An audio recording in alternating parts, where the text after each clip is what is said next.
In our last market update, I said people are probably going to be buying gold, but also silver. That played out fun. What's next for gold and silver? Stick around and I'll share my view with you.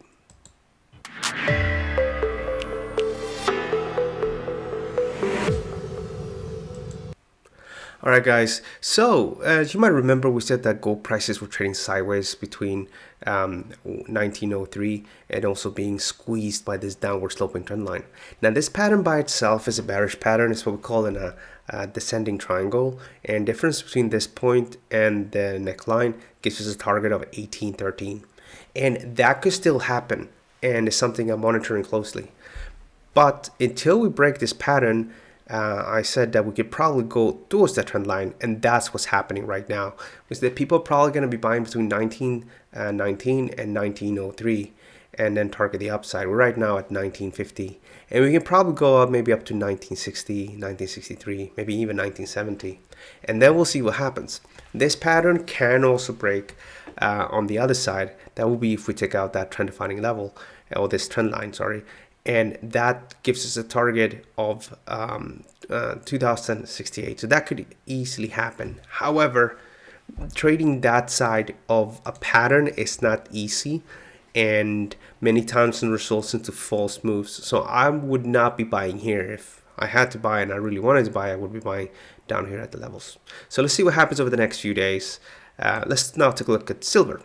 Silver's far straightforward, and you know, something I mentioned as well, I even like this better. Why? Because we have a very, very nice horizontal levels.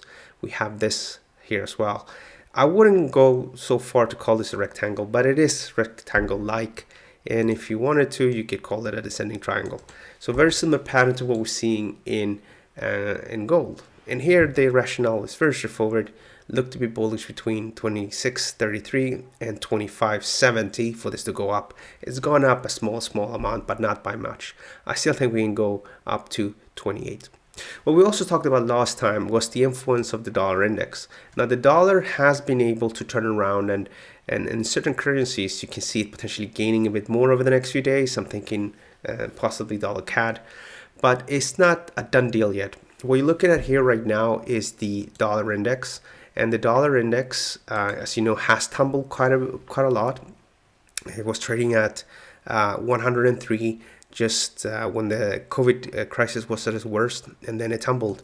And if you look at this from a big picture perspective, you know, it does look a major head and shoulders, with a major head, a major left, and a major right shoulder. And it does suggest that if we sort of take out these levels, we can go materially higher. That would obviously have a big negative impact on gold prices, but that's nothing that's going to happen just yet. It could easily take like a year or two for that to happen. In the short term though, we're still in a downtrend in the dollar index. The market has done some good efforts to try to break this downtrend, but we're not there just yet. We still need to take out this 93.99 level, which I talked about over the last couple of updates. So if anything, I suspect we might go a little bit lower, maybe to 92.58, so trade sideways a little bit lower over the next couple of days, and that could easily lift something like gold higher, and silver for that matter as well. So let's see what happens. Hopefully that plays out good, because it would play with the different scenarios I share with you guys. Don't forget to subscribe. We do a couple of updates like this every week. As well, don't forget to check out the link to our trading course in the description. That's a trading course where I share with you guys my trading strategies. It's all for free as long as you have a trading account with the broker ATFX. Thanks so much for watching, and I'll see you guys soon. Bye-bye.